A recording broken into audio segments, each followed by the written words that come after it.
Lo que vas a ver hoy es un programa especial sobre un tema urgente. Y vos sabés que yo pensaba recién, ya como ciudadano, ¿no? Como periodista, que no hay nada peor que no tener información. Es terrible, porque cuando vos no tenés información, podés o sobredimensionar las cosas o subestimarlas, porque en realidad no tenés información. Acá le acaban de decir al país que durante el próximo mes Cristina tendría que estar en cama. Pero no han dado ningún detalle sobre el tema. Yo recién entraba al estudio y uno de los técnicos me decía, che, ¿no nos estarán acostando con la mina esta? Y mi reacción natural era, no, ¿cómo nos van a estar acostando? Esto es una cosa en serio, ¿cómo esto puede ser? Esto no puede ser mentira. Ahora vos fijate lo que genera la falta de información. Que cualquiera pueda pensar, che, ¿y si tal cosa? Hay elecciones, es probable que el gobierno las pierda, todo indica eso, por lo menos las encuestas así lo indican. Hubo otras elecciones en las cuales al gobierno le resultó una buena situación, una situación mala como la de una enfermedad. De todas maneras, me imagino que esto se va a aclarar y vamos a hacer lo posible en el programa de hoy para que esto se aclare, porque va a haber acá médicos, políticos, funcionarios, opositores, no opositores, etc. Todavía no se sabe la gravedad del cuadro de Cristina. Es obvio que esperamos que se mejore pronto. Pero lo curioso es que algo que tendría que ser normal termina siendo una crisis. Porque no es loco que un presidente se enferme. Puede pasar. De hecho, muchos de nosotros nos enfermamos en el laburo o donde sea. Y somos igualmente imprescindibles, o no, que la presidente. Esto no tendría que ser una gran noticia si no fuera por todo lo que hay alrededor del asunto, que es una especie de deliberado silencio. También se discute ahora quién va a reemplazar a Cristina. ¿Y por qué se discute esto cuando tendría que ser algo normal? Constitucionalmente tiene que reemplazarla a Amado Vudú. Ahora, Amado Vudú. Viste que los nombres con el tiempo van significando cosas aunque ya no digas nada, ¿no? Decís vudú y estás diciendo algo. No hace falta poner un adjetivo. Vos te acordás que en su momento, cuando se la opera de amígdalas, vudú la reemplazó durante 20 días. Y el gobierno en ese momento se tomó todas las prevenciones por el tema del reemplazo de vudú. Y fue más que nada un reemplazo formal, porque el verdadero reemplazo de vudú, en aquel momento, fue ejercido por Zanini, no por vudú. Ya a esta altura se tendría que saber, por ejemplo, mañana hay un acto, uno de los tantos actos del día, donde creo que va a estar Isorralde, hay gente de la campaña también, va a estar Scioli, y tendría que estar Cristina. Cristina no va a estar. Me acaban de decir, este acto es a las 11 de la mañana, que va a estar vudú. Ahora, si todo esto fuera normal, la Presidenta debería pedir licencia en base a ese mes, y tendría que haber habido un pronunciamiento del gobierno claro, concreto, de se tomará licencia hasta tal día. Bueno, nada de esto está pasando. Por eso pensamos que valía la pena preguntarnos qué es lo que está pasando. Porque evidentemente algo está pasando. Discutimos todo tarde y mal. Vos pensás que todavía hoy no fue aclarado el ilícito del que participó Vudú con Chicone Calcográfica. ¿Te acordás? Lo dimos en el programa de radio y después en este programa. Renunció un juez, un fiscal, el procurador. Después el vicepresidente Vudú hizo denuncias que se comprobaron como falsas. Él, para defenderse, acusó a otra gente de cosas que se vieron que eran mentira. La justicia lo vio. Y nunca pasó nada. Entonces, claro, ahora vuelve a salir el nombre Vudú y todos se preguntan, ¿qué? ¿La va a reemplazar Vudú? Ahora que es en serio, nos preguntamos si Vudú tiene que reemplazar a Cristina. Es loco, somos un país raro realmente. Este cuadro médico empezó hace más de un mes, el cuadro médico de la Presidenta. Nadie lo informó, ni cuando sucedió, ni después. Aparentemente la Presidenta se dio un golpe en la cabeza el día posterior a las PASO, o las horas posteriores a las PASO. La imprecisión tiene que ver con que ellos no están diciendo cuándo fue. Recién anoche trascendió el hecho cuando Cristina va a la Fundación Favaloro. Hay un montón de cosas para preguntarse sobre esto. Por ejemplo, ¿es un delito que no lo hayan dicho? El cuerpo médico que atiende a la presidenta, ¿tendría que decirlo? ¿Tendría que haberlo hecho? ¿Hay un protocolo, hay un periodo, hay algo para que el médico le informe a la gente? Porque, a ver, partamos de una base. La salud del presidente es un asunto de Estado, no es un asunto del presidente. Ya dejó de ser un asunto del presidente. O sea, ¿se comete algún delito no diciéndolo? Esta noche vos vas a ver médicos, abogados, constitucionalistas, políticos, especialistas en opinión pública, y el tema va a ser la salud de Cristina. Vamos a tratar de contarte o de preguntarnos todo lo que no te están contando y todo lo que no te están, todo lo que no se está preguntando. Y no es un tema menor, es una edición urgente de PPT, así la llamamos. ¿Qué tiene Cristina? Tiene un hematoma en el cráneo producido por una caída que sufrió, como yo te decía, el 12 de agosto. En términos médicos se lo denomina colección subdural crónica.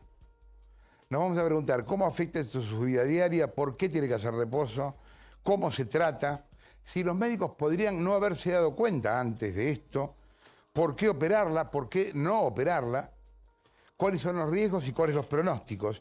Y consultamos a Jorge Salvat, entre otra gente. Salvat es máximo especialista del servicio de neurología del FLENI. Ahí tenés la primera de las respuestas. Estos son los antecedentes clínicos más relevantes de Cristina Fernández desde que asumió la presidencia de la Nación. En enero de 2009 retrasó una semana un viaje a Cuba y Venezuela por un episodio de lipotimia. El 25 de octubre de 2010 tuvo que suspender actividades oficiales por un fuerte estado gripal. En enero de 2011 sufrió un cuadro de lipotimia y se descompensó en la Casa Rosada. En octubre de 2011 padeció otro episodio de hipotensión en medio de la campaña electoral. Se detectó la existencia de un carcinoma papilar. Cristina Fernández llegó al Hospital Austral de Pilar a las 7 de la mañana. En enero de 2012 fue operada de la glándula tiroidea luego de ser diagnosticada con cáncer. Finalmente los nódulos eran benignos y se habló de un falso positivo. En mayo de 2012 volvió de su misión a Angola con un cuadro de gripe y anginas. Suspensión de actividades laborales. En agosto de 2012 suspendió un viaje a Jujuy por un nuevo cuadro de lipotimia.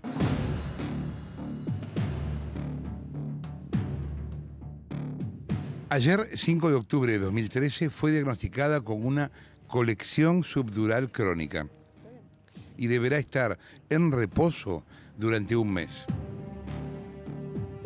La señora presidenta de la Nación, doctora Cristina Fernández de Kirchner, sufrió el 12 de agosto de este año un traumatismo de cráneo por el cual se le realizó una tomografía computada de cerebro en el sanatorio Otamendi, resultando la misma normal. Posteriormente, la señora presidenta no presentó síntomas. En el día de la fecha, la doctora Fernández de Kirchner concurrió a la Fundación Favaloro para realizarse un estudio cardiovascular por una arritmia en estudio y debido a que presentó un cuadro de cefalea, se solicitó su evaluación neurológica al Instituto de Neurociencias de la mencionada fundación a cargo del doctor Facundo Manes.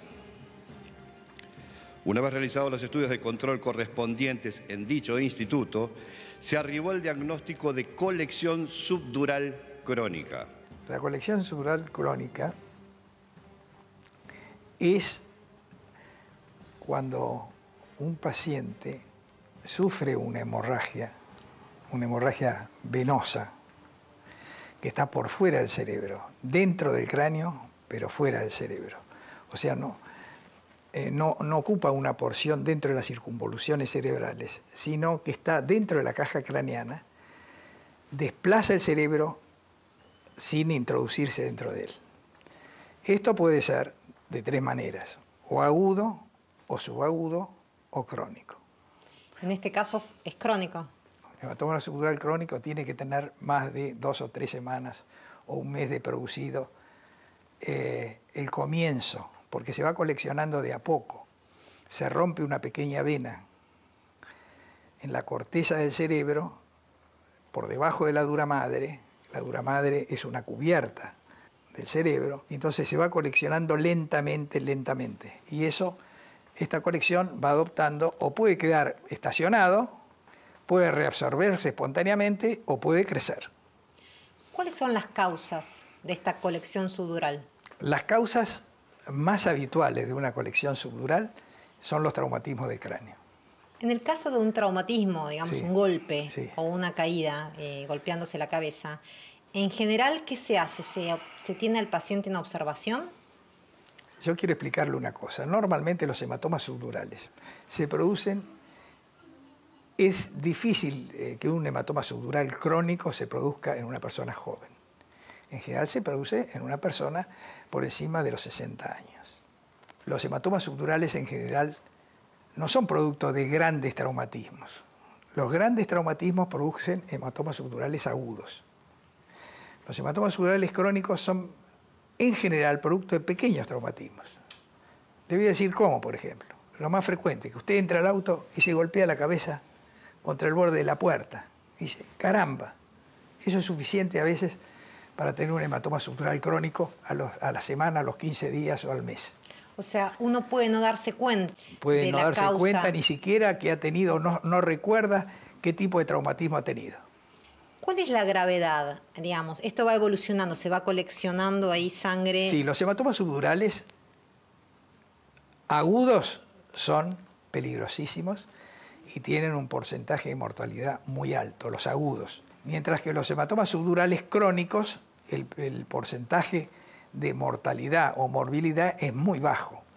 Lo único que hay que hacer con el paciente es ponerlo en condiciones de que no siga sangrando. O sea, cuando los hematomas son pequeños, que es lo habitual, muchas veces pasan totalmente desapercibidos.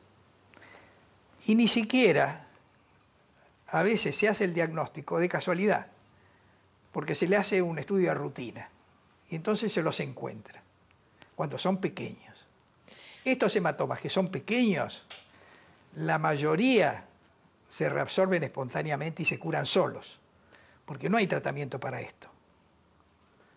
Ahora, ¿qué síntomas podría manifestar la persona o el paciente que tiene este...? Un hematoma subdural normalmente empieza con dolor de cabeza. ¿Puede haber vinculación entre una arritmia, que digamos, la persona consulta por una arritmia y luego ahí surge lo de la colección subdural crónica? ¿Hay vinculación entre estas dos patologías? No, normalmente no.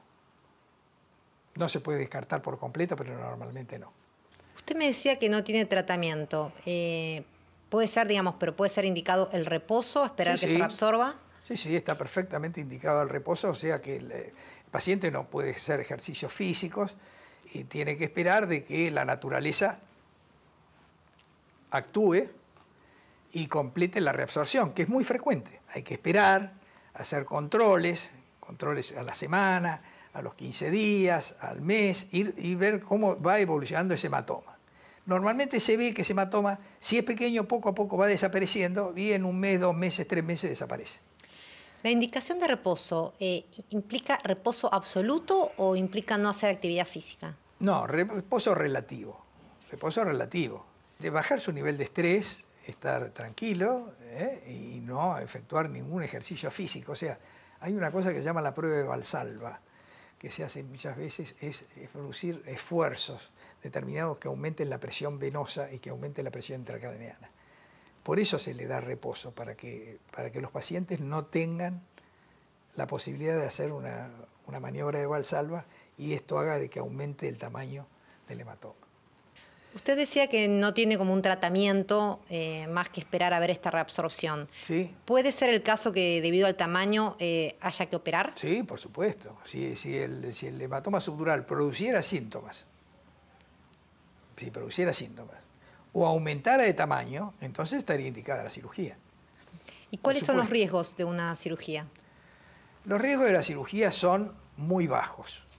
Y la indicación de la operación es si el cuadro no mejora en los tiempos previstos, en ese caso. Claro, si el cuadro no mejora o la evolución de la radiología, en este caso la tomografía computada, que se hace seriadamente,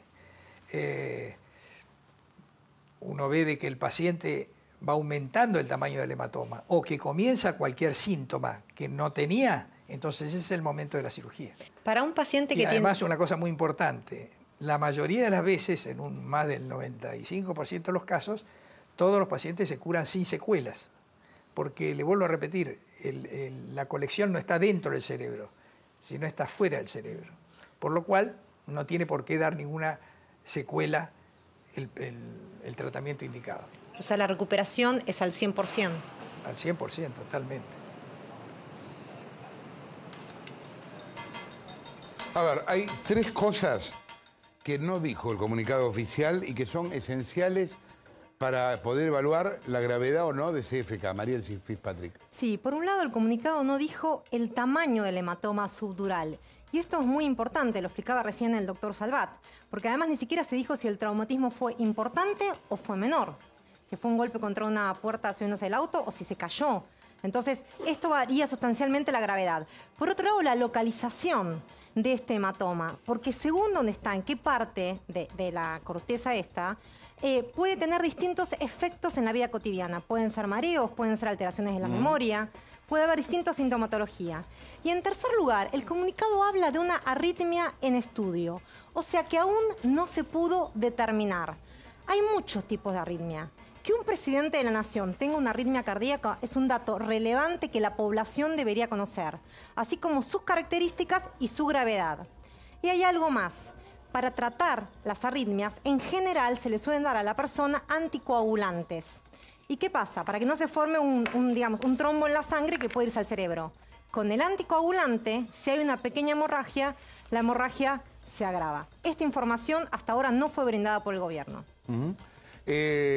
Vamos a ver, antes de hablar con Nelson Castro, ¿qué hizo Cristina entre el 12 de agosto, o sea, el momento del golpe, y hoy? Para que vea la situación por lo siguiente. Acá tenés una persona que había tenido un golpe. Todavía no sabemos de qué indicación, de qué magnitud, ni nada. Que no se evaluó qué había pasado y que estaba haciendo todo esto que sigue. Mirá. Después del shock de la derrota electoral en las PASO, el hecho de que la Presidente cancelara su agenda el primer lunes posterior a la votación se leyó como un gesto de análisis político. Pero ahora se sabe que Cristina sufrió el traumatismo de cráneo que derivó en su cuadro de salud actual. La señora Presidenta de la Nación, doctora Cristina Fernández de Kirchner, sufrió el 12 de agosto de este año un traumatismo de cráneo por el cual se le realizó una tomografía computada de cerebro en el sanatorio Otamendi, resultando la misma normal. Las crónicas de aquellos días son reveladoras.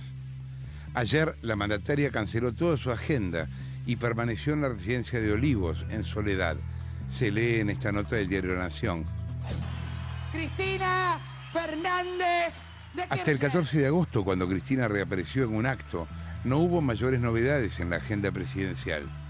No se sabía lo que le había sucedido a Cristina. Bueno, ayer a las 7 de la tarde me enteré por primera vez que habíamos ganado en la Antártida. No lo habían pasado en ninguna parte.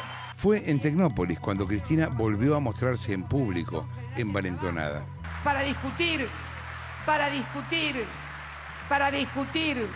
Su arrebato continuó por Twitter con un raíz de 24 publicaciones en 18 minutos en los que acusó a los medios. Hasta el 21 de agosto no volvería a escribir en su red social favorita, un dato sugestivo visto en perspectiva. El 15 de agosto Cristina viajó a Paraguay para formar parte de la ceremonia de asunción del presidente Horacio Cartes. Llegó tarde al acto y luego decidió cancelar una reunión programada con su par chileno, Sebastián Piñera, según fuentes oficiales, por inconvenientes de agenda doméstica. Lo que se leyó entonces como un desplante en una relación bilateral tormentosa, hoy da lugar a otra interpretación. Hacía 3 días que Cristina se había golpeado y ya había tomado un vuelo internacional. Y nunca paró.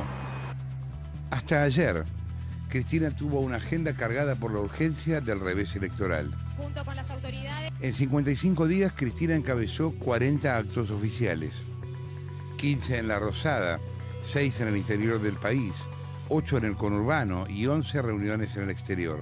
Nosotros tenemos hoy importantes contratos con la República Popular de China. Además, realizó 22 videoconferencias, la última de ellas para inaugurar un hospital en San Justo el viernes pasado. Quiero mencionar, no me dictes. Ah, bueno. Martín quiere más en la... Bueno, ya va a venir Martín, todo llega en la vida, hay que saber esperar.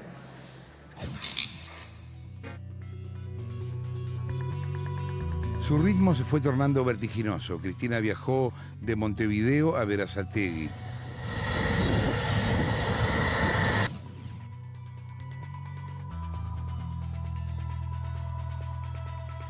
De San Petersburgo a la Villa 21, en Barracas. Esto mañana me matan todo, no importa, yo lo digo igual. Bueno, voté a Perón desde la izquierda. De Chivilcoy a Córdoba y de General Rodríguez a Bariloche. En total, la Presidenta se trasladó a 18 destinos en el país y en el exterior. Voló por 127 horas en aviones y helicópteros y recorrió 64.280 kilómetros. ¿Cómo se imagina el 11 de diciembre del 2015? A usted.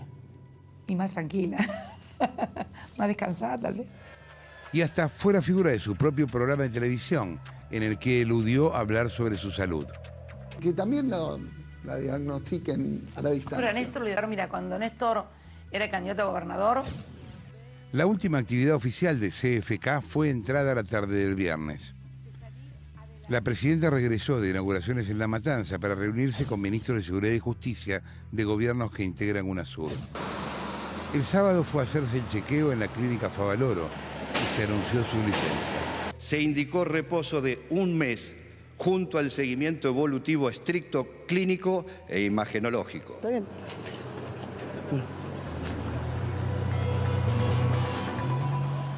Nelson Castro es periodista, ustedes lo conocen, claro, es autor de Enfermos de Poder, la salud de los presidentes y sus consecuencias. Es muchísimo más lo que no se sabe que lo que se sabe. Bueno, efectivamente, hasta aquí hay un montón de preguntas que no tienen respuesta, que son importantes en relación para conocer primero la dimensión del hematoma subdural. De la información que yo tengo es un hematoma que tendría más o menos unos 5 milímetros, no llegaría a una extensión mayor, más o menos uniforme, sin producir un desplazamiento de la línea media, que este es un dato importante desde el punto de vista de la complejidad o de la complicación cerebral. Y nada más, no sabemos después qué tipo de arritmia tuvo, que este es un elemento muy importante. Quiero aclarar, porque el parte que se dio comunicado es tan malo, que mucha gente creía que el hematoma subdural era una complicación del corazón, un hematoma del corazón. No, claro. Efectivamente, así que no es así y no es una complicación de la arritmia, es decir, la arritmia no ha sido la causa del hematoma, esto lo quiero marcar claramente. Y la arritmia hay que estudiarla en forma importante para ver qué tuvo, si tuvo una taquicardia, ella está bajo tratamiento de levotiroxina y a veces cuando hay un exceso de dosaje puede producir fenómenos compatibles con el hipertiroidismo, que es la taquicardia, si tuvo extrasístoles auriculares aisladas o frecuente, o si tuvo una fibrilación auricular. Ella entró quejándose de palpitaciones. Los dos síntomas por los cuales la Presidenta concurrió a la Favaloro fue el elemento que determinó que fuera la Favaloro y no al Otamendi fue las palpitaciones. Entonces se llegó allí y ella se quejaba de dolor de cabeza. Como se quejaba de dolor de cabeza, se hizo el estudio cardiológico y se lo llamó al doctor Manes, excelente neurólogo, que obviamente ante el antecedente del golpe y la sintomatología... Ahora estaba presente el antecedente del golpe. El antecedente estaba presente. Ella se cayó, como vos bien dijiste aquí, el 12 de agosto. 12 de agosto. Nosotros lo supimos hace varios días y te confieso que yo no lo quise comentar porque parecía que uno quería solazarse. Vos aparte tuviste mala suerte con todas las veces que comentaste algo sobre la Presidente. Han salido a pegarte, pero de la manera bueno, más... es así, a mí no me preocupa. ¿Sabes cuál es el compromiso nuestro? Es como que al gobierno le molesta que vos hables de la salud de la Presidenta. Lo que nos interesa es que nosotros digamos la verdad y todas estas cosas se han corroborado, ¿no? Y yo espero que la Presidenta en este caso siga estrictamente las indicaciones médicas. Ella tuvo, ya te digo, el tema del golpe en la cabeza fue una cosa fuerte, por eso estuvo esos 2 días recluida, y entonces hay toda una especulación, cuál fue la causa de la caída. Ya viene sufriendo lipotimias importantes. Ese día, a la noche del 11, que cuando la comentamos inclusive contigo, te acordás que generó tanta crítica. Y además la presidenta obviamente la pasó mal, la presidenta tuvo toda una reacción emocional muy fuerte frente a eso, lloró durante mucho tiempo. Y la información que emanaba, por eso yo te acordás que hice ese comentario que decía, los médicos están preocupados con la salud, porque había todo esto, hubo que medicarla y demás. Entonces está la posibilidad que como consecuencia de la medicación, a lo mejor una persona lipotímica, además haya tenido una baja de presión que le hizo perder el conocimiento y le dio ese golpe tan tremendo que motivó esa consulta en el sanatorio Otamendi y esa indicación de reposo. Quiero marcar algo. Los hematomas subdurales pueden ser agudos o crónicos. Agudo aparece en el momento. El crónico aparece después de 15, 16, 17 días. Ella se hace el estudio en el Otamendi, sobre el cual también se informa mal. ¿Te acordás que en ese día se dijo que se había hecho un estudio ginecológico? Se hizo un estudio ginecológico como corresponde, y se hizo aparte tiroideo. Y de eso no dijeron nada. Esto no se chequeó. Lo que se hizo fue una videocolonoscopía y una videoendoscopía alta, junto con una mamografía. No hay registro de que se haya chequeado esto. ¿Por qué? Porque estaba en el límite, entre esos 15 días, y ella no tuvo otra sintomatología. Este fue el elemento de realidad, por lo cual yo no tengo registro que se le haya hecho una tomografía. Y es evidente, Jorge, que algo pasó del viernes al sábado junto con la taquicardia en cuanto a esta cefalea que a ella le perturbó y le motivó la consulta neurológica. ¿Hay algún tipo de protocolo que indique que los médicos del equipo presidencial están obligados a informar en determinado periodo de tiempo sobre determinada situación? No, lamentablemente no lo hay. Entonces esto yo creo que es malo, porque además todo este ocultismo y secretismo perjudica finalmente a la presidenta. Yo creo que en estas circunstancias, cuando informamos, lo hacemos con la idea, primero, de decir la verdad, y después de desear que la presidenta se recupere. Nosotros necesitamos que la presidenta esté bien y complete su mandato. Por eso, efectivamente, mirá lo que pasó ayer. Y uno lo dice con pena, porque la realidad te demuestra que esto sí no, vos no podés ocultar esto. ¿Te acordás que ayer era un chequeo? Me consultaba y digo, qué raro un chequeo, después de haberse hecho un chequeo hace un mes muy y pico poquito, en Otamendi. No, era muy llamativo. La información que se daba al principio era que la presidenta iba a quedarse durante toda la noche. Efectivamente, lo que estaba pasando era algo más severo que un chequeo y motivó mucha consulta. ¿Por qué? Porque el diagnóstico de la arritmia cardíaca se hizo rápidamente. El diagnóstico del hematoma subdural, cuando lo llamaron al doctor Manes, fue inmediato, es decir, nos llevó 5 horas. El doctor Manes, con excelente criterio, pidió una tomografía, se encontró con eso, dijo, tiene esto. Así que hubo después un largo cabildeo para ver cómo seguir. Con esto hubo un pedido de llamado a la familia, porque obviamente se la quería informar. Estoy dando información de lo que pasaba allí.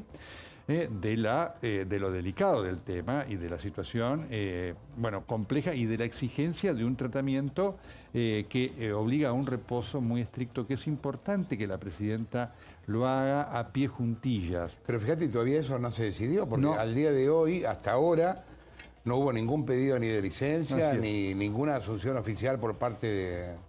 Efectivamente, lo cual a mí me preocupa, es decir, ¿cuál es el elemento más importante, inclusive desde el punto de vista político, si no lo quieren considerar desde el punto de vista de la vida de la presidenta? ¿Qué es lo fundamental? Que esté bien de salud, porque obviamente entonces vos decís, mira, lo importante es que se recupere lo antes posible. ¿Con esto que tiene, la presidenta puede estar laburando? Mira, podría estarlo, pero es un riesgo porque está sometida a tensiones que pueden reagravar. El tema de los hematomas subdurales, lo que se está intentando, el hematoma subdural crónico puede tener un tratamiento quirúrgico, en algunos casos, o conservador. Como se ve que afortunadamente no es muy grande, se va por el conservador. Pero obviamente es importante que la presidenta no haga esfuerzos, esté controlada para que no sufra ningún otro golpe. Realmente, y cuando es el reposo significa no movilidad, no es el reposo de decir, bueno, no significa estar todo el tiempo en la cama, pero la menor movilidad posible, porque vos producís un estornudo, por ejemplo, te produce un aumento de la presión intracraneana que te puede perjudicar. Te puede perjudicar. Entonces es importante que la presidenta esté bien, esté tranquila. Fíjate vos que el tema de la arritmia, la presidenta habrá que estudiarla, hay que hacerle un holter para determinar cuál es la arritmia que tiene y el tratamiento. Las situaciones de estrés pueden ser desencadenantes de, en los pacientes arrítmicos, de cuadros arrítmicos. ¿Cuántas veces alguien sufre un shock emocional y padece una consecuencia cardíaca como consecuencia de esto? Por eso es importante que la presidenta delegue el mando. Algunos me decían, bueno, se va a Calafate. No, la presidenta tiene que permanecer acá con un monitoreo médico estricto, pero alejada de cualquier elemento de tensión, para apurar la recuperación. El gobierno tendría que definir esto en las próximas horas, porque ya empieza a haber actos, presentaciones, agenda y demás, y todavía está todo sin definir. Pero por supuesto. Gracias, Nelson, por haber estado acá. Un abrazo. ¿Qué tal? ¿Cómo andás? Buenas noches. ¿Cómo va? Muy bien. Bueno, Mauricio Macri, no hace falta que lo presente, ¿no? Justo ahora que te estás llevando bien con Cristina, le pasa esto. Digamos que tuve 2 conversaciones cordiales, de ahí a decir llevarse bien o tener una relación. Bueno, te elogió públicamente hace unos días, dijo que no coincidía con vos, pero que le parecías una persona que hablaba con la verdad, que decía la verdad. Bueno, dijo algo que es cierto. Trato siempre de decir lo que pienso, más allá de las consecuencias. Pero bueno, ¿estamos sin micrófono? Ahí estamos. A ver, yo hablaba hace un rato con Nelson y vamos a seguir haciéndolo con otros aspectos técnicos de toda esta historia, pero quiero hablar con vos sobre política. Bueno. ¿Qué le pasa a un país que todavía no define quién va a reemplazar a la presidente en una situación de enfermedad? Porque hace por lo menos 24 horas que estamos en esa situación. Sí, yo tengo que coincidir con muchas de las cosas que escuché hasta ahora, ¿no?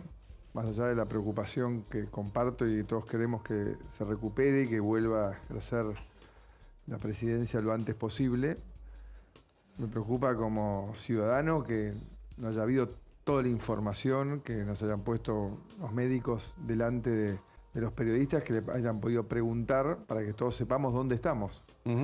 Sobre todo teniendo en cuenta que este no es un gobierno muy normal, que se caracteriza por tener un gabinete, un jefe de gabinete importante, que trabajan en equipo.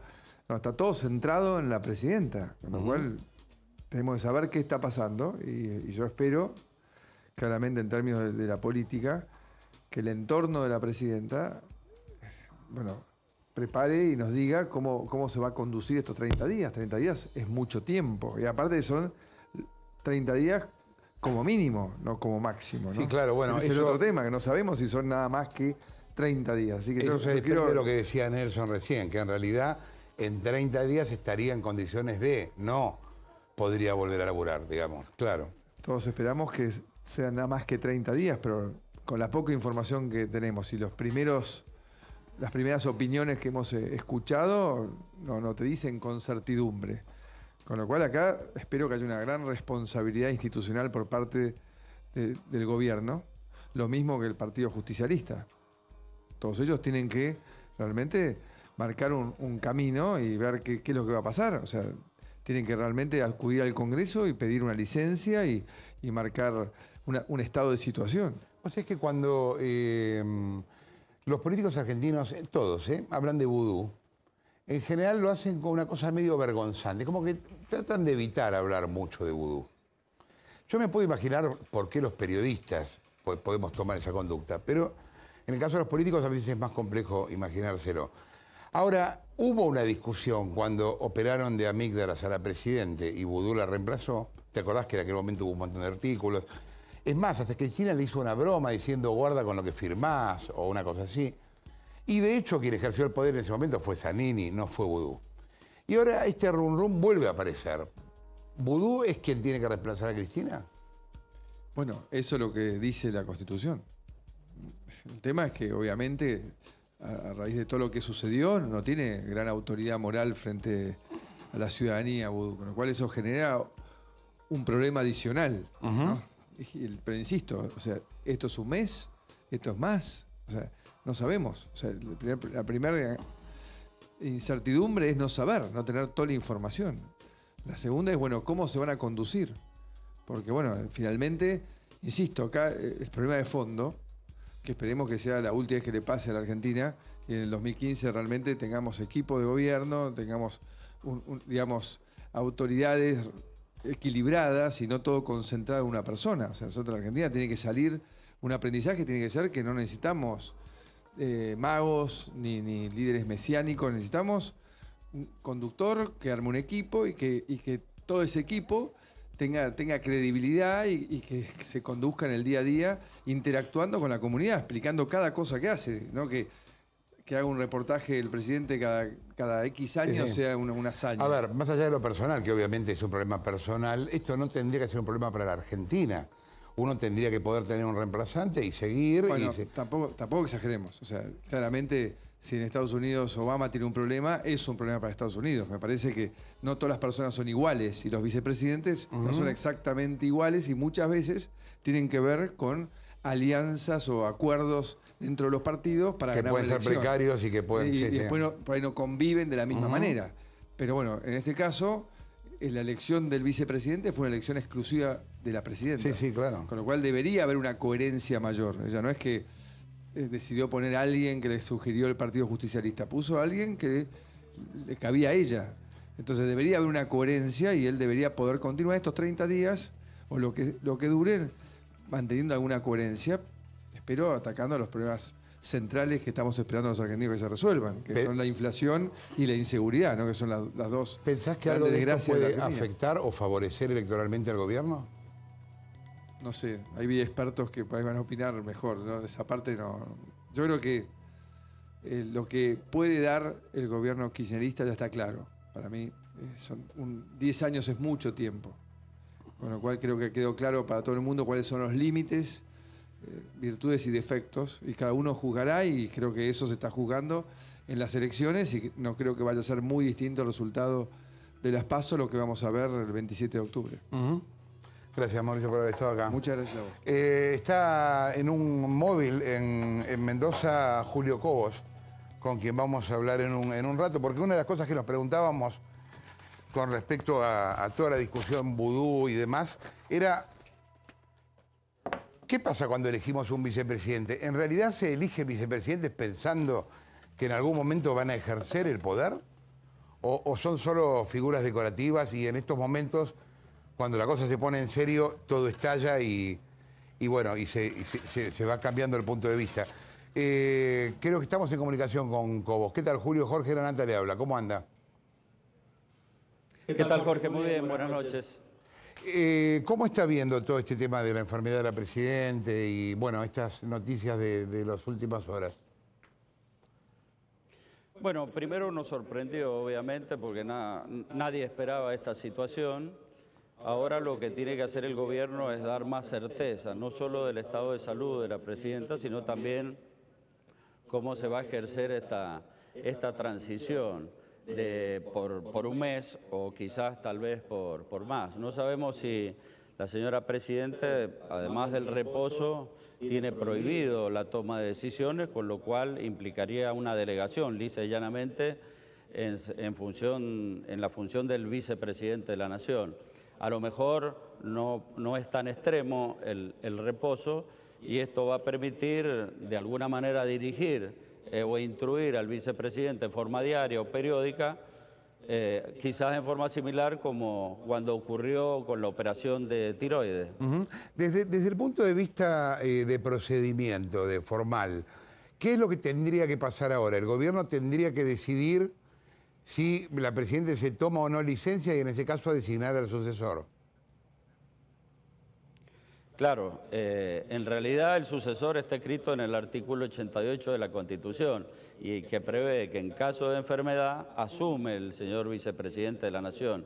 Lo que no sabemos si lo define como un caso de enfermedad o reposo. De esta manera tendría que precisarse más a ver si la asunción es plena del vicepresidente por el tiempo en que dure la licencia por enfermedad. Usted viene de protagonizar una elección realmente increíble a su favor, muy buena, y en la provincia de Mendoza el kirchnerismo no anduvo muy bien. ¿Cómo evalúa usted que esto va a impactar en las filas K, pensando en la elección de octubre? Bueno, acá, sí, yo creo que acá no va a tener ningún impacto. No fue la figura de la presidenta central en la elección del 11 de agosto en las primarias.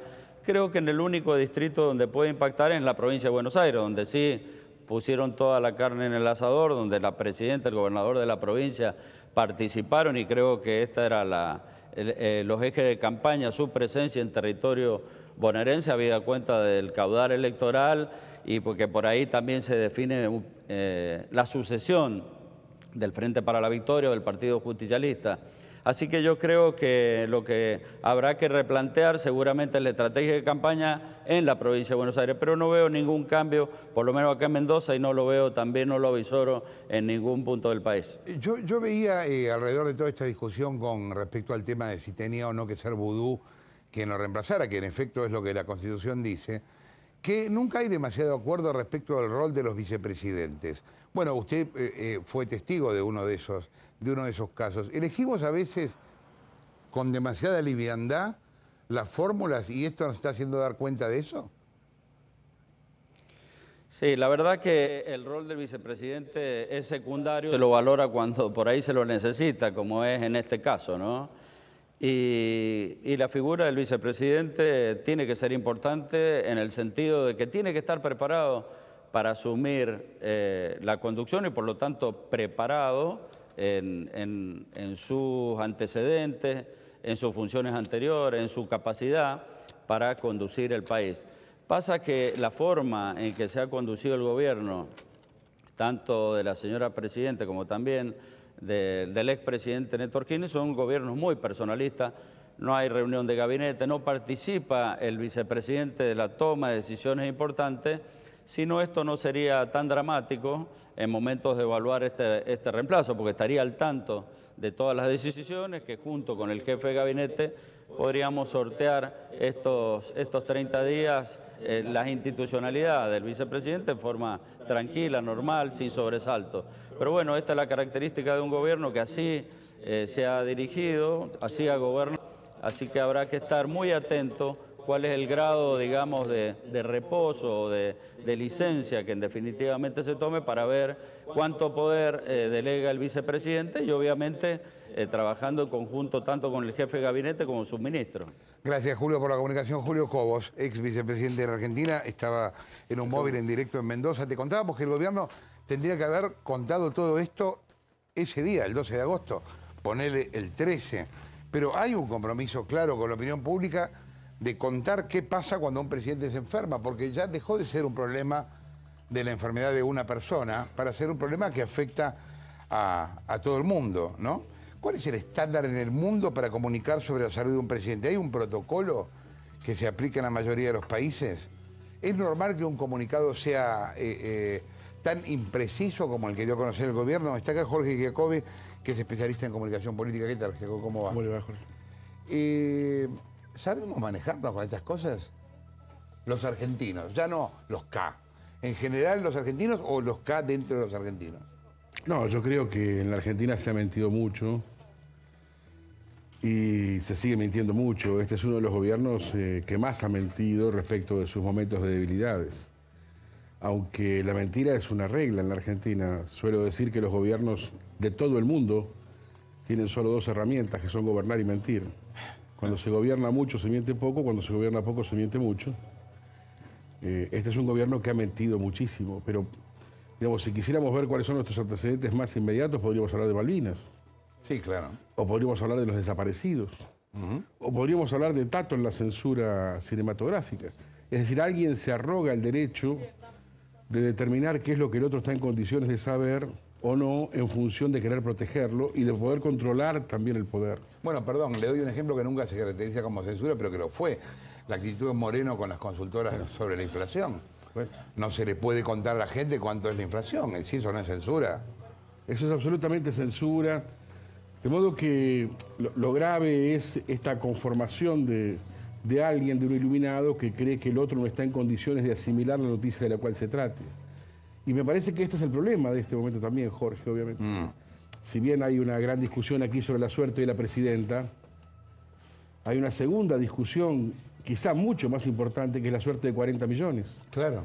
De cómo se resuelva esta cuestión, de cómo sea la sucesión, de que la presidenta pueda salir de trance o no, depende la suerte de 40 millones de personas Y todos nos imaginamos cuál va a ser la suerte de los 40 millones si la presidenta no logra reponerse de esto, ¿no? Ahora, fíjese cómo son las cosas, ¿no? Porque a veces se mezclan los tiempos. Hoy yo pensaba, viendo la polémica con Vudú, recién hoy, estamos pagando el error que fue Vudú. Y que no se pagó en su momento. Porque yo creo que Vudú es culpable. Ahora, supongamos que no, que fuera inocente. En cualquier caso, aún a favor de Vudú, ese error tendría que haberse pagado. O era inocente o era culpable y se terminaba la discusión. Pero quedó en la gente esta cosa de, bueno, hubo una pequeña movida, se fue tal otro, no sé qué, se acomodó todo de vuelta. Y ahora estamos discutiendo, ¿tendría que ser Vudú el que la reemplace? Somos un lugar increíble realmente. Yo no creo que la sociedad lo permita. Me parece que va a haber... ¿Usted no cree que la sociedad permita que Vudú la reemplace? Sí, estoy diciendo eso. ¿Y de qué manera podría evitarlo? Plaza de Mayo, López Rega, otras situaciones parecidas donde la sociedad no quiso que alguien la representara o estuviera en el poder. Me parece que tenemos por delante un problema muy serio, que es ¿qué pasa si la presidenta no se repone? Por eso es tan importante la verdad y que conozcamos, porque si no todo el mundo va a tomar medida preventiva. Digamos. El desconocimiento lo que va a generar inmediatamente es medida preventiva. Por eso creo que esta novedad además va a intervenir severamente sobre las elecciones. Es imposible. ¿Usted cree que hay un correlato a favor o en contra, pero que lo hay? No le podría decir cuál es, pero estoy absolutamente... No, obvio, es muy rápido para decirlo. Claro, estoy absolutamente seguro que una cosa como esta no puede no intervenir en un proceso de selección de la dirigencia del mañana. Es imposible que no intervenga. Imposible. ¿Cómo sigue esta historia? ¿Hay manera de saberlo? A mí me gusta mucho esto de una sociedad de pie tratando de saber, preguntando, interrogando, obligando al poder a responder. Ahora, tengo toda la sensación también de que el poder no tiene ninguna intención de responder. De que el poder va a tratar, como lo ha hecho con el INDEC y con tantas otras cosas, de omitir, de disimular, de mentir hasta... ¿Pero cuánto tiempo se puede estirar? Muy poquito, 48, 72 horas. Muy poco. En esta semana... En algún momento se tiene que definir, o sea, hay un acto ahora a las 11, bueno, a las 11 irá Vudú. Pero más tarde o mañana o pasado mañana, en algún momento tienen que decir, ok, el que está a cargo es tal. Ni más ni menos. Y ahí me parece que estamos... Y ahí se vea cómo se reacomodan las piezas. Ahí está en problemas la presidenta y estamos en problemas 40 millones. Esperemos que se va a salir bien del problema. Gracias, Jacobo. Gracias, no al contrario. Hablábamos del tema de la sucesión. ¿Qué tal? Hola. ¿Cómo va? ¿Cómo estás? Hola. Hola, ¿qué tal? ¿Cómo están viendo los problemas que se plantean para una sucesión? Si es que los hay, porque a lo mejor no los hay. Y son solo formalidades. Desde el punto de vista constitucional... Ninguno. No hay ninguno porque lo prevé el artículo 88. En caso de que exista alguna acefalía transitoria o permanente, asume el vicepresidente. Por otro lado, no estamos ahora en una situación tal porque no existe ningún acto formal por el que la presidente haya delegado el poder, sigue ejerciéndolo. De manera que son todas conjeturas por el momento.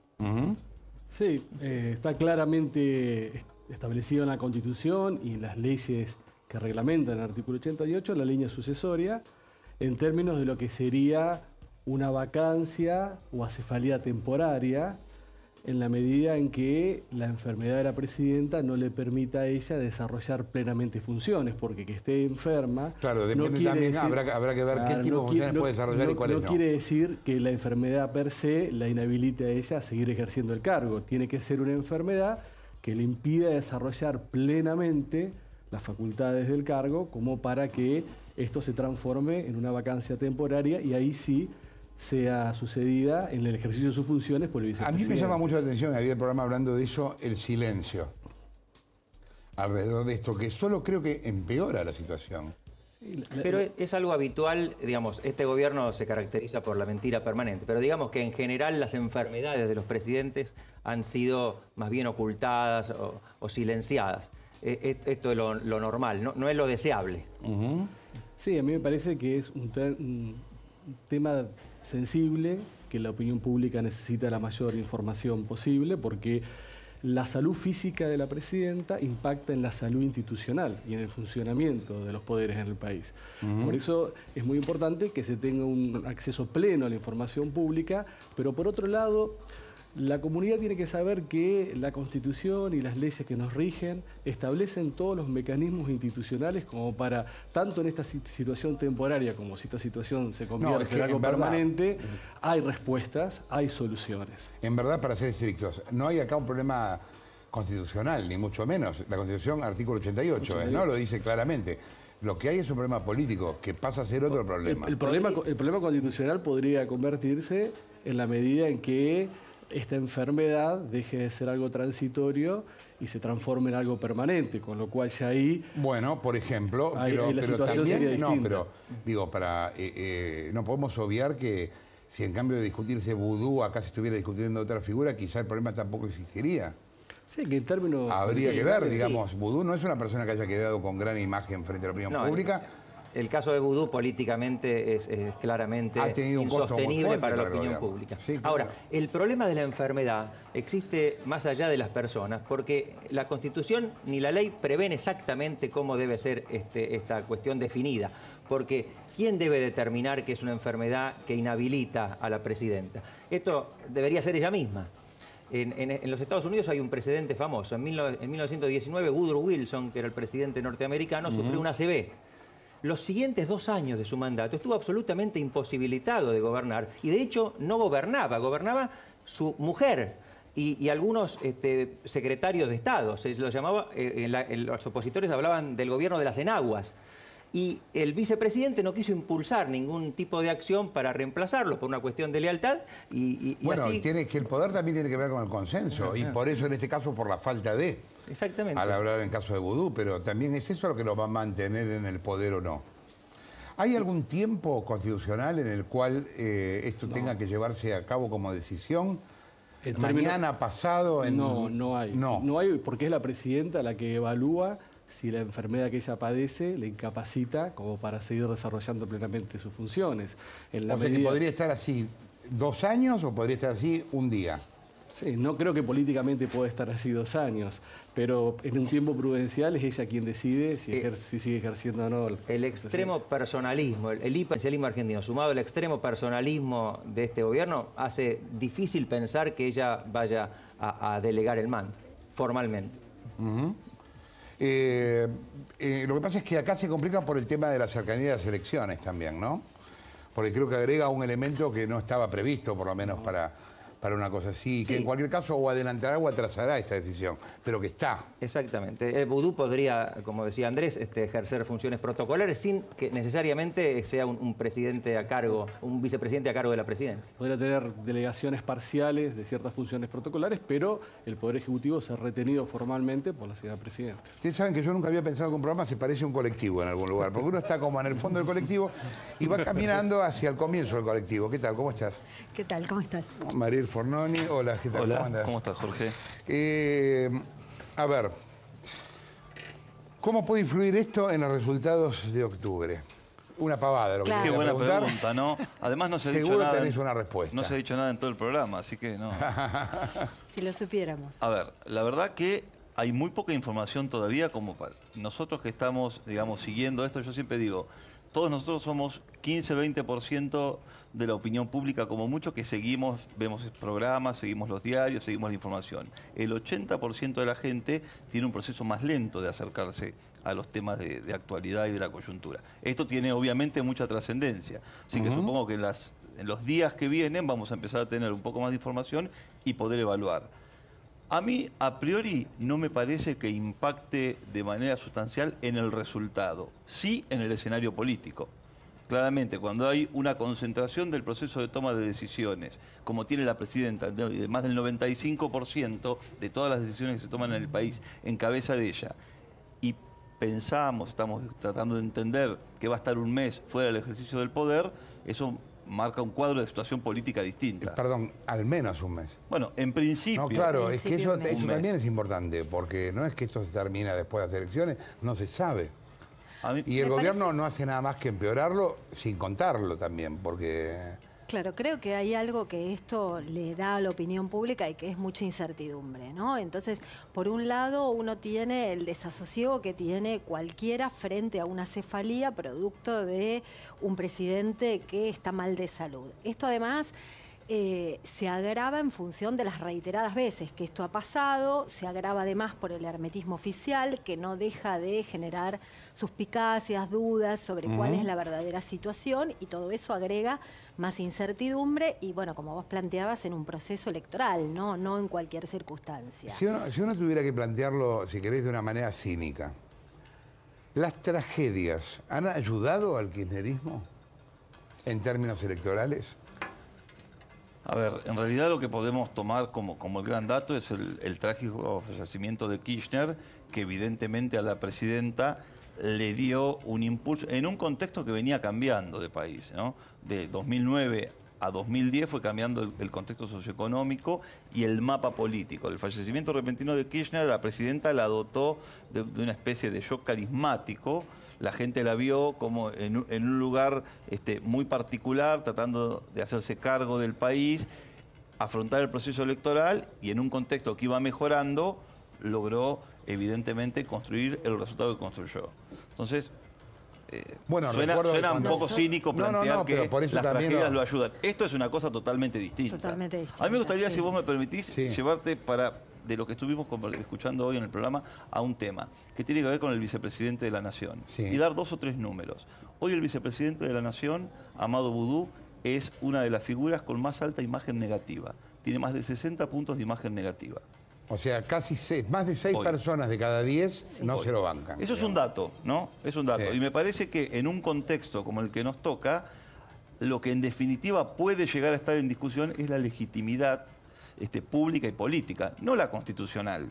No hay ninguna duda de esa. Pero la legitimidad política para el ejercicio del poder pero ¿cómo es un evaluás tema. la legitimidad política? No tenés un legitimómetro. No tenemos, pero tenemos la opinión de la gente. Digo, que nos sirve como un dato para entender el contexto en el cual el vicepresidente de la Nación debería hacerse cargo de las funciones de presidente. Un tipo como Boudou, con este grado de imagen negativa, no sería representativo de la presidencia. Es esto lo que estamos diciendo. 60% de la gente no lo ve bien. Claro, esto de alguna manera también deja el error de Cristina. A ver, por un lado uno tiene la empatía que siente la gente normalmente frente a una situación de convalecencia o de dificultad de salud, ¿no? Pero por otro lado esto se licúa con la decisión que ha tomado la Presidenta de dejar de vicepresidente o de elegir de vicepresidente a una persona como Amado Boudou, que hoy no tiene el consenso de la opinión pública, tampoco tiene consenso dentro del propio oficialismo. No, lo odian en el gobierno. Y entonces, bueno, esto de alguna manera... Siempre que asumió lo odian en el gobierno. Esto de alguna manera licúa esa empatía que la gente podría sentir. Entonces también me parece que desde lo electoral que vos planteabas incluso, yo creo que no va a haber grandes modificaciones en términos de lo electoral, pero incluso la gente podría replantear su voto en términos de equilibrar poder, porque hoy por hoy uno no sabe cuánto va a ser el periodo que Cristina no esté ausente, no se sabe quién va a ocupar su lugar, y entonces, bueno, por lo menos el Parlamento puede equilibrar poder, ¿no? Y tener un rol institucional más fuerte. Entonces también puede pasar que, así como en su momento... Vos decís, esto no necesariamente lo tiene que ayudar, esto podría ser que perdiera por más. Exactamente, porque la gente puede tratar de equilibrar, ¿no? Está bien, es un buen punto, pero de cualquier manera tenemos 65% de la gente que nos viene diciendo que no quería votar candidato del oficialismo. Entonces digo, esta situación, que todavía hay que esperar a ver cómo evoluciona la opinión pública cuando haya un poco más de información, pero de cualquier manera, a priori, no parecería ser que fuera un elemento que ayudara. Sí, te llama Cristina ahora, a los dos, y les dice, ¿de qué me disfrazo? ¿Qué hago? ¿Ustedes qué le dirían que hiciera en este momento? Miren, a ver, dale, en primer lugar, dar información, porque el primer dato es tener información permanente. Cuenten lo que está pasando, porque no puede pasar que haya 5 millones de personas mirando esto y que en Argentina vos hoy mires, a ver, presidente, no sabemos quién está. Ayer hubo 10, 12 horas sin información de lo que le había pasado a la Presidenta de la Nación. Y es muy relevante eso. Sí, claro. No puede haber silencio. Por lo menos un comunicado diciendo la Presidenta entró para hacerse estudios y vamos a informar qué pasó, pero digo, no pasó nada. Y después nos enteramos en el comunicado que un mes atrás tuvo un episodio que tampoco termina de estar claro cómo fue, que sería la causa. No voy a entrar al análisis médico porque hubo especialistas, pero digo, en términos políticos me parece que el primer dato es tener información, porque eso baja la incertidumbre y de alguna manera le lleva tranquilidad a la gente. Y en definitiva lo que el gobierno tiene que hacer es eso. Sí, esto que planteábamos, ¿no? El hermetismo oficial no hace más que generar suspicacias, dudas y replantea una situación de más incertidumbre para la gente, que es lo que justamente el gobierno no debería hacer, ¿no? Gracias a los dos. No, por favor. Si Vudú asume, en efecto, como en principio todo parecería indicar, se va a encontrar con un par de problemitas, no demasiados. Mira, primero va a tener que enfrentar como presidente las elecciones del 27 de octubre. Después va a tener que escuchar del otro lado del teléfono la decisión de la Corte Suprema de Estados Unidos sobre el reclamo de los fondos buitres. Aquella corte a la que le había pedido luz Cristina en su mensaje. Y por otro lado va a escuchar, en el caso de la Corte Argentina, su decisión sobre la ley de medios. Tiene una agenda cargadita, suponiendo que ejerza la presidencia temporal. Geuna, ¿puede o no ser presidente Vudú? Vudú puede ser presidente, pero claramente va a ser un presidente exótico, por decirlo de alguna manera, porque tiene una decena de causas judiciales, que ahora vamos a contar algunas, pero tiene una causa que es emblema y que lo llevó al ostracismo político de alguna manera. Esto que va a pasar ahora, si él asume, es casi un milagro, porque más allá de que siguió en el gobierno, quedó completamente raleado. Vamos a recordar, porque me parece importante para que no quede como un título, el caso Chicone. El caso Chicone, recordemos, de la imprenta que imprime nada menos que puede imprimir los billetes del país, algunos de los billetes del país, además de la Casa de la Moneda. Y en este caso lo que se determinó, que esto que quedó finalmente estatizada después del escándalo, es que había una sociedad que se llamaba The Old Fund, que en un momento en donde la empresa estaba prácticamente quebrada, se queda con la empresa. ¿Qué tiene que ver Vudú en todo esto? Te voy a dar algunos datos que son muy importantes. El primero, Vudú firmó un documento único en la historia. No pasó jamás que la AFIP le pidiera al ministro de Economía que autorizara una moratoria especial para una empresa. Una moratoria de 240 millones de pesos, que era en condiciones increíbles. ¿Vos te das cuenta cómo en ese momento pensó Echegaray? Dijo, yo este negocio lo hago, pero poné vos el gancho también. Por eso Echegaray le pide a Vudú que firme. Exacto, y de hecho Echegaray está imputado. Tan burdo que esto fue así. Porque evidentemente eso era irregular y entonces el titular de la AFIP quería a alguien más que pusiera la firma aparte de la de él, ¿no? Bueno, de hecho Echegaray está imputado y su defensa básicamente es que esto estuvo dado por el ministro de Economía, entre otros tantos temas, pero digamos, se ampara en determinadas cuestiones que tienen que ver con la ley y las cosas que él puede hacer por su cargo, pero sobre todo con que lo autorizó. Y es importante destacar, no hubo en la historia otro ministro de Economía que firmara un documento como este para una empresa en particular que no tenía nada que ver con su rol de ministro de Economía.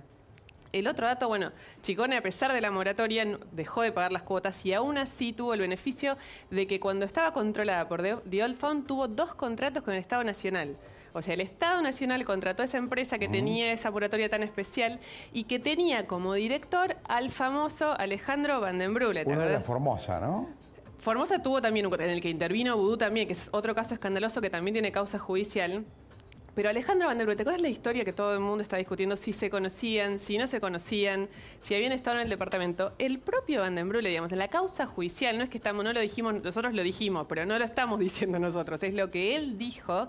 Dijo que en el único departamento que Vudú tiene declarado en Puerto Madero, que es en las Torres Riverview, él durmió alguna vez y de hecho pagó el teléfono, el cable y alguna vez pidió delivery. Esa es, o sea, para que si alguien está esperando que una foto pruebe el vínculo entre Van den Broeke y Vudú, no hace falta porque él mismo fue a la justicia y lo reconoció. Dijo que él no vivía ahí, pero que en realidad cada tanto cuando se le hacía tarde dormía.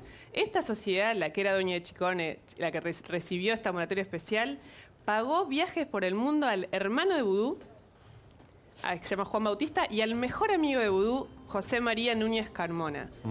Repito, The Old Fund pagó los viajes particulares, se fueron a esquiar, cosas así. Decíamos recién lo de que los contratos que tuvo, digamos, lo que funcionó cuando empezó a funcionar Chicone con The Old Fund, empezó a recibir contratos del Estado. Uno era para imprimir boletas ¿de quién? De Cristina y Vudú. Las boletas para votar. Las boletas electorales, claro. Exacto. Y la otra era para imprimir 410 millones de billetes de 100 pesos.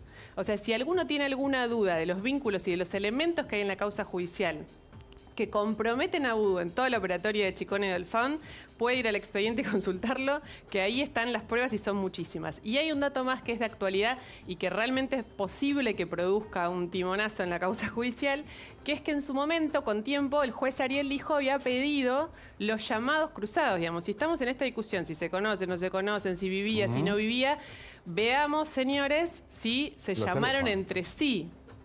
Esa información está empezando a llegar al expediente y esperemos que ahí se vea cómo fue en realidad la situación. Un dato que a mí me parece importante para que veamos qué es Vudú y cómo Vudú fue protegido a lo largo de todo este proceso es que recordemos cómo se inició la causa. La causa, cuando se inició, tuvo un movimiento muy importante. El juez era Daniel Rafecas y el fiscal era Rívolo. Y recordemos la conferencia de prensa de Vudú cuando él apuntó contra el procurador general de la Nación, Esteban Rigui, que terminó despedido después de este episodio.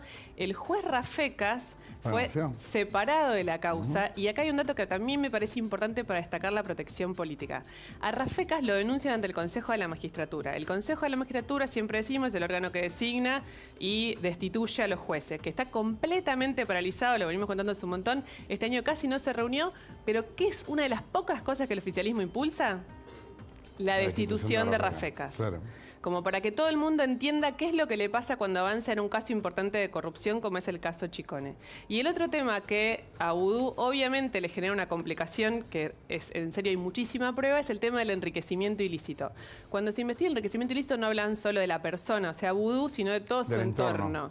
Y en este caso todo su entorno, que era gente que no tenía dinero como, digamos, como en el principio de su aparición en la política nacional, ahora es toda gente que tiene muchísimo dinero. Ahí están que Está su mujer, su papá, sus hermanos y su mejor amigo José María Núñez Carmona, que se volvió un multimillonario desde que Vudú se convirtió en una persona famosa. Bien. Bueno, están así las cosas. Estás viendo este programa de televisión en un país donde no se sabe si el mes que viene la presidenta va a seguir siéndolo, si el vicepresidente va a ser presidente. Es un momento raro. Que Ricardo Kirchhoff, editor general de Clarín, Alfredo Leuco y Jorge Fernández Díaz, también conocido como el Doctor Amor en la radio, pero en este caso en su rol serio. ¿Cómo andan? ¿Alguien me ayuda a entender esto?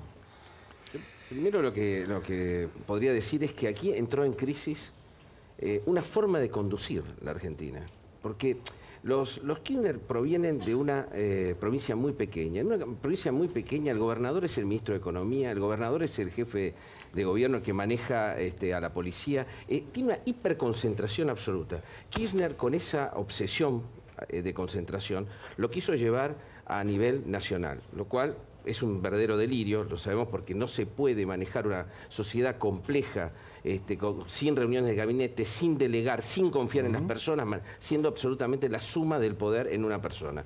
Kirchner lo pagó caro esa obsesión por la concentración. Cristina también lo está pagando caro, porque Cristina es, por ejemplo, entre otras cosas, la ministra de Economía actualmente en la Argentina. Tiene que laudar sobre 4 o 5 personas que están en el área económica, cuando la economía está en una situación delicada, que piensan distinto hasta públicamente. Ella es la que lauda sobre absolutamente todo. Tiene la concentración total del poder público. No se puede, una persona no puede, es decir, una persona que quiere ser fuerte y tener todo, finalmente es frágil, porque el límite que te pone el poder, el límite que te pone el gobierno, es la fragilidad humana que todos tenemos. Entonces, a mí me parece que, digamos, de los informes médicos no me produce una gran preocupación lo que pasa. Es una cosa abierta, habrá que ver qué pasa en este mes. Lo más probable es que ella se recupere. Sí, lo que me parece que pone en crisis es este modo de conducir la Argentina que ya no puede existir. No puede venir otro presidente después de Cristina y no tener reuniones de gabinete, no delegar, no tener un jefe de gabinete presentable, en serio, que pueda gobernar, porque no lo tiene. Bueno, pero es que nosotros tropezamos varias veces con la misma piedra.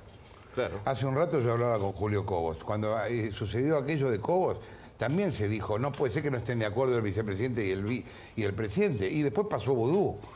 Y volvemos a tropezar con la misma, desde otro lugar, no es ideológico, no importa, pero volvemos a tener el mismo error. Ahora se corre Cristina, y fíjate quiénes están. Están Vudú y está la esposa de Alperovich. Son las dos personas que nos van a representar, ¿no? ¿Ricardo? Bueno, yo creo que A ver, esto es consecuencia de... Los Kirchner no serían los Kirchner si esto no ocurriera.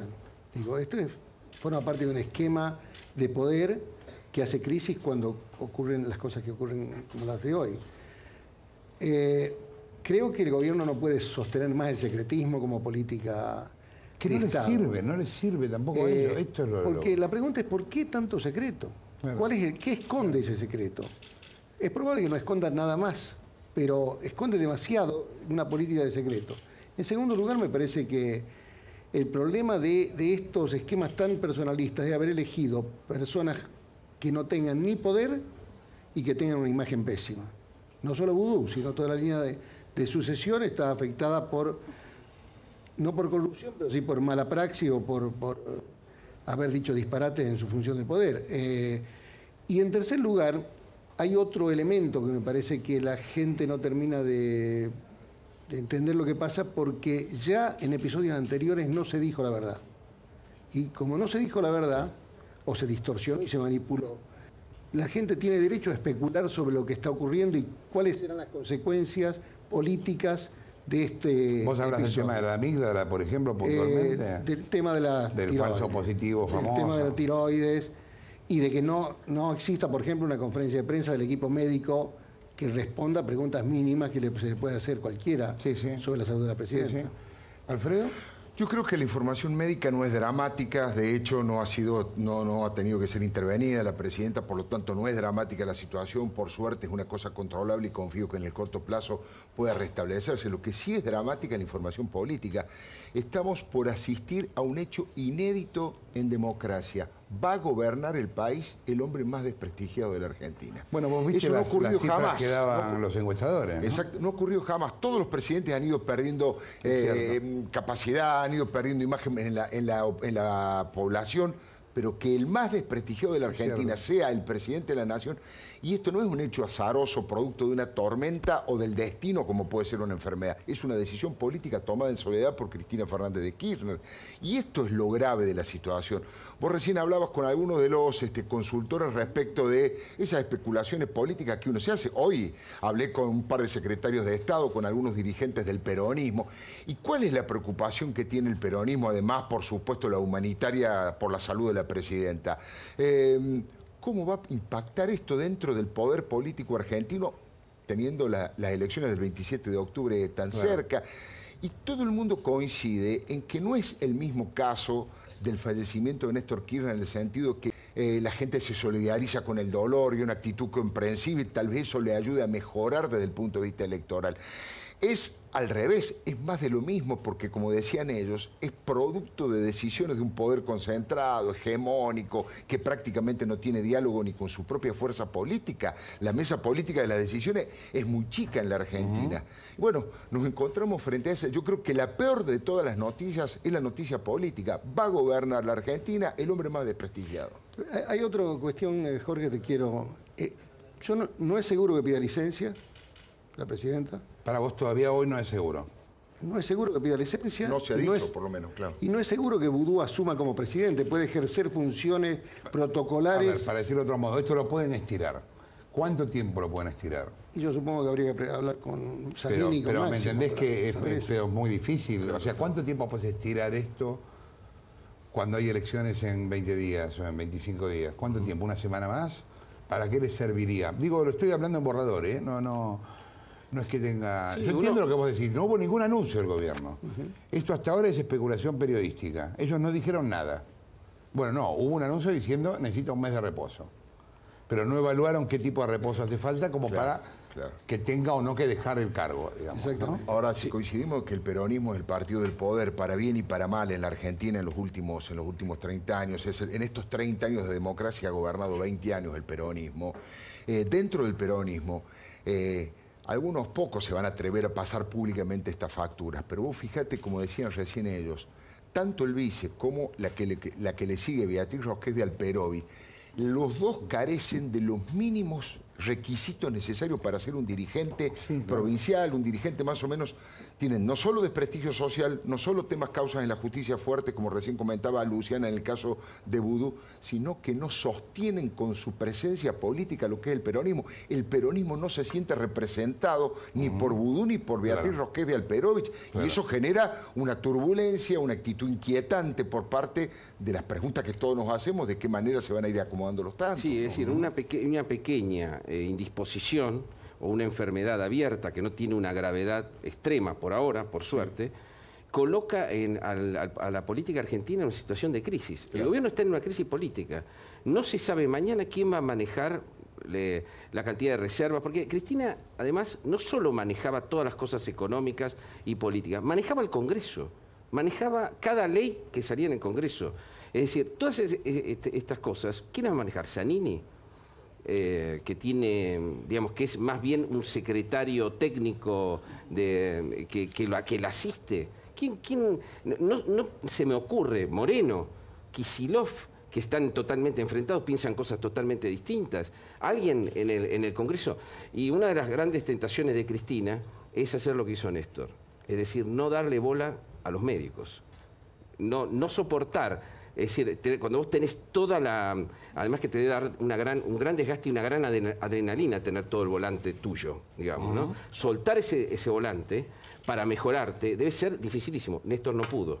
Nosotros esperamos que Cristina pueda, porque que Cristina pueda dejar esa adrenalina y que pase lo que más o menos tenga que pasar para que ella pueda recuperarse. Es que no la va a dejar. Porque no hay sustitución de Cristina. Yo creo que no va a haber delegación.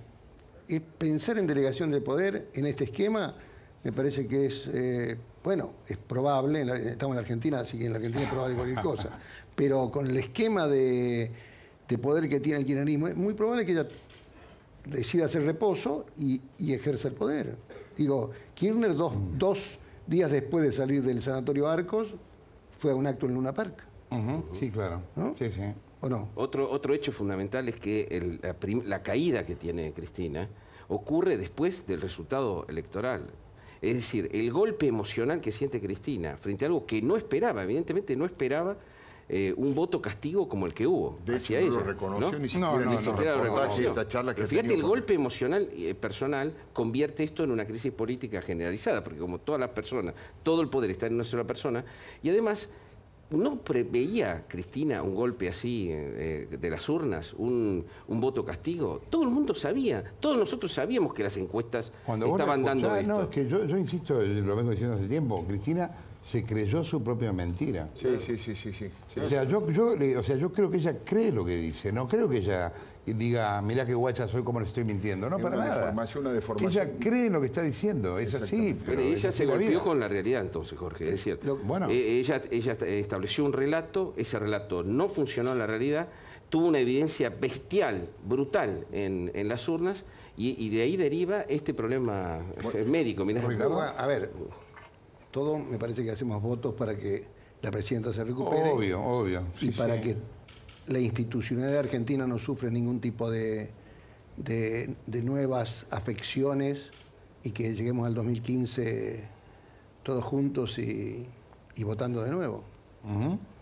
Ahora, desde el punto de vista político, insisto que esta negación permanente, es casi una negación de Estado lo que hace la presidenta, no solamente sin registrar lo que los opositores, el periodismo independiente, distintos sectores venían planteando respecto de la pérdida de votos permanente producto de su torpeza y su mala praxis, sino que fíjate vos que luego de ese domingo terrible donde la presidenta no reacciona, que parece groggy, que celebra la derrota sin explicar bien por qué, a los pocos días, cuando más o menos entra más o menos en realidad, empieza a tomar determinaciones sobre 4 o 5 puntos, impuesto a las ganancias, reconocen la inflación, cuando acusa recibo, digamos. Que es lo que venían hace un año y medio y mucho más planteándose de la sociedad en forma permanente, es decir, que hay un reconocimiento tardío porque hay una negación de Estado frente a los problemas más grandes. Cuando Insaurralde le empieza a hacer campaña a Massa. Exactamente.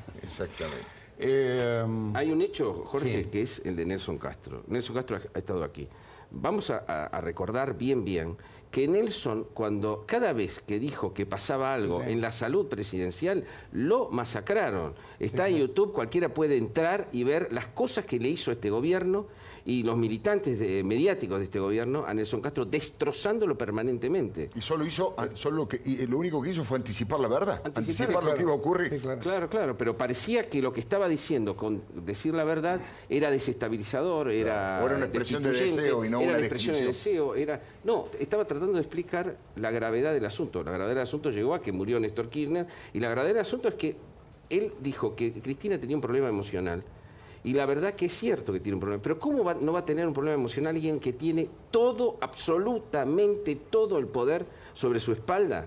Y no delega la menor cosa, porque el otro día ayer lo dijo en la entrevista que le hizo Rial. No confía en absolutamente nadie. En sus dos hijos confía. Solo los hijos. No se puede gobernar. Es decir, parece... No se puede vivir, no gobernar. Claro, no se puede vivir sin confiar absolutamente en el en mundo empresario, vos decís, cuando un tipo tiene liderazgo, es un tipo que delega, que lidera.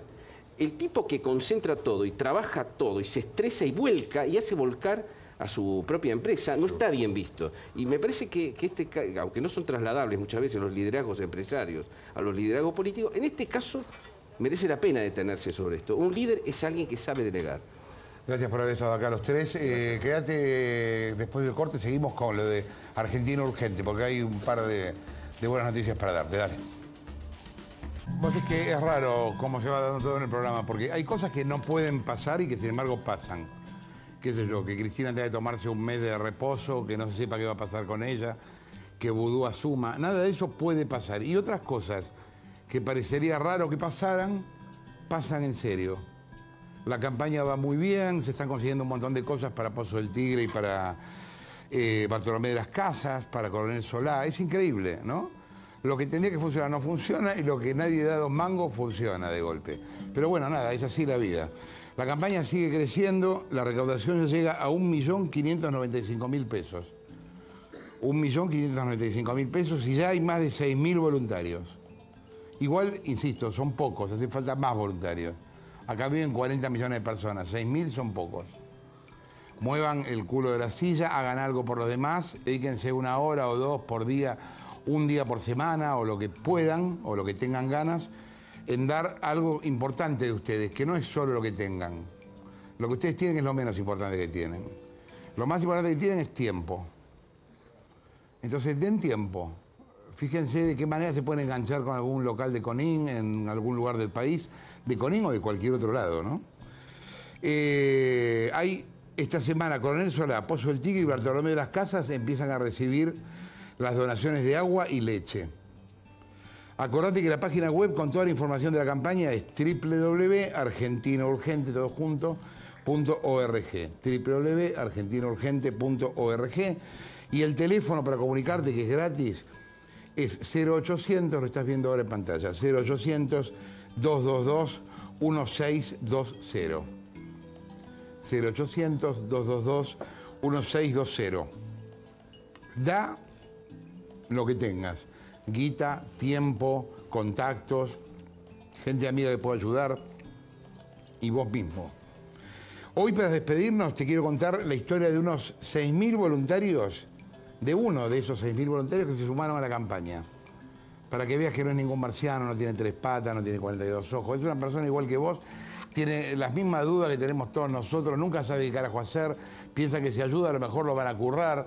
O sea, le pasa lo mismo que nos pasa a todos. Bueno, a ver, persona. Ahí, del otro lado, a ver.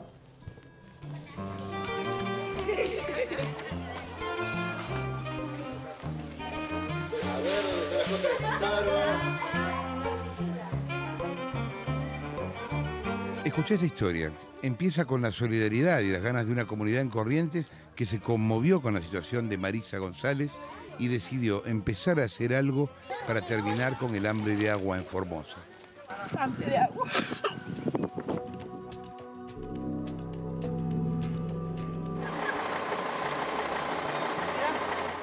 A puro pulmón, Javier y Graciela, un matrimonio de Mocoretá, Corrientes, convirtieron la parroquia de su barrio en un centro de donaciones. Estábamos muy inquietos, ella preparando un encuentro de catequesis, mi señora es catequista, preparando el encuentro se le ocurre la idea de hacer algo, de movilizarnos. Y bueno, empezamos a darle forma a querer hacer algo por esto, ¿no? A no quedarnos al margen. Entonces, y hablamos con el padre y empezamos a través de la iglesia y las instituciones a solidarizarnos, ¿no?, con los hermanos de Formosa. Vengan, chicos. Además, se organizaron con las localidades de Juan Puyol y Montecaseros para que hicieran lo mismo. Juntos acumularon más de 7.000 litros de agua envasada, cítricos y medicamentos. A través del padre José, acá, párroco de la parroquia de acá. De Mocoretá, ¿no es cierto?, Nuestra Señora de Itatí. Nos comunicamos con los sacerdotes de Montecasero. Padre José tiene a cargo la comunidad de Juan Pujol, que también participó. Y hay Chajarí, Entre Ríos, ¿no es cierto?, con los dos sacerdotes de las dos parroquias de ahí, de María Auxiliadora y Santa Rosa. Y la sumatoria de toda esta gente de buena voluntad con las catequistas, ¿no es cierto?, salieron a la calle con la comunidad de San José Obrero también. ¿Qué fue principalmente lo que recibieron ustedes acá? ¿Agua y qué más? Agua, centralizamos en agua porque los escuchamos a ustedes que, bueno, que lo que querían eran agua y medicamentos, centralizamos en agua y bueno, fue así. Hay una persona que donó 50 cajones de cítricos que también se va a cargar ahora para que los chicos allá de la zona también puedan disfrutar de una naranja. Solo les faltaba el transporte. Para eso se contactaron con la Fundación Conin y ellos derivaron la tarea a su centro más cercano, que se encuentra en Gualeguay, Entre Ríos.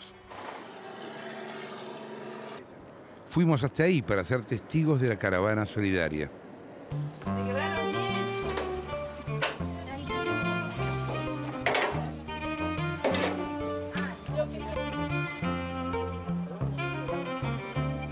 Estamos llegando al centro Conin de Gualeguay, Entre Ríos. Desde acá saldrá un camión cargado con 1000 litros de agua, que además se encargará de juntar donaciones a lo largo de la provincia de Corrientes para llevarla a Pozo de Tigre, en Formosa. ¿Cuándo se enteraron ustedes de esta iniciativa de la gente de Corrientes de hacer llegar donaciones a Formosa? Nosotros ya teníamos donado acá en Gualeguay un viaje para transportar mercadería de una empresa de Gualeguay y por eso nos contactamos con Corrientes. Que habían visto el programa y de ahí... Habían visto el programa y al otro día, la mañana después del programa, me llamaron por teléfono para decirme una empresa de que nos donaban 2 viajes a Formosa o a Salta. Claudio, ¿qué fue lo que usted le dio por colaborar con esta campaña? Y miré el programa de La Nata, sí. El domingo de la noche, estaba mirándolo y dije yo voy a colaborar. Lo llamé para llevarle los fletes nomás, nada más. Claro. ¿Y usted ve el trabajo que hace Conin y decidió colaborar con...? Sí, exactamente. ¿Qué es lo que usted sintió cuando vio las imágenes de lo que estaba pasando en Formosa? Y yo no me la voy a dar de gran cosa, pero más o menos conozco. Yo anduve de los 16 años arriba de los camiones y que yo conozco el norte más o menos. Así que nosotros el norte más o menos lo conocemos, por eso yo veo esas cosas y yo voy a mandar un camión para allá. Tantas veces fui por laburo que una vez no voy a ir por llevarle algo a la gente de ahí. Es la realidad. ¿Qué le diría ahora a la gente? ¿Qué consejo le daría para que pueda colaborar? Y yo diría que traten de ayudar un poquito. Un poquito en retorno no va a hacer nada. Digo yo, no sé. Antes de cruzar a Corrientes, sumamos una parada en la localidad entrerriana de Chajarí, donde se siguió completando la carga. Después de 400 kilómetros, el camión llegó a Mocoretá. Todos los chicos del barrio cargaron bidones y botellas. Ninguno quería quedarse sin colaborar. Hasta escribieron cartas para que el chofer le entregara a la gente de Pozo del Tigre. De mi parte, por ahí la gente me conmovió, porque también he pasado necesidades de chica. Si bien no pasé sed, pero bueno, uno que vivió por ahí, parte de eso, se conmueve un poquito más a veces que las personas que nacieron, tal vez, o sea, no los culpo por haber nacido a lo mejor con un poco de dinero, qué sé yo, pero bueno, uno que vivió la necesidad por ahí se conmueve más y tiene más ganas por ahí de colaborar. Entonces por ahí el llamado es a toda la población en general que ayude, que participe, que yo creo que no hay cosa más linda que ayudar al prójimo en realidad. Pedimos la colaboración de la gente y la felicidad de ver la colaboración de la gente, cómo se arrima a traer una botellita de agua, la emoción de los chicos por ahí. Estaría buenísimo que la gente se sume y que nos ayude también. Nosotros aportamos nuestro granito de arena desde acá, de Mocoretá. Ojalá mucha gente se contagie y nos ayude y haga, copie, aunque sea una partecita de lo que hicieron los chicos, en realidad, pues no lo hicimos nosotros, lo hicieron los chicos.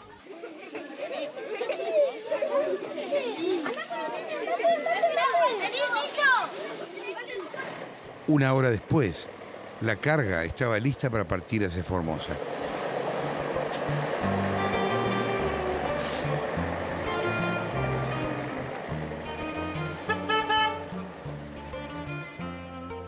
Bueno, te anotaste la dirección www.argentinaurgente.org. Lo que quieras, guita, tiempo, pero más que nada vos, porque hace falta. ¿Me entendés? Chau.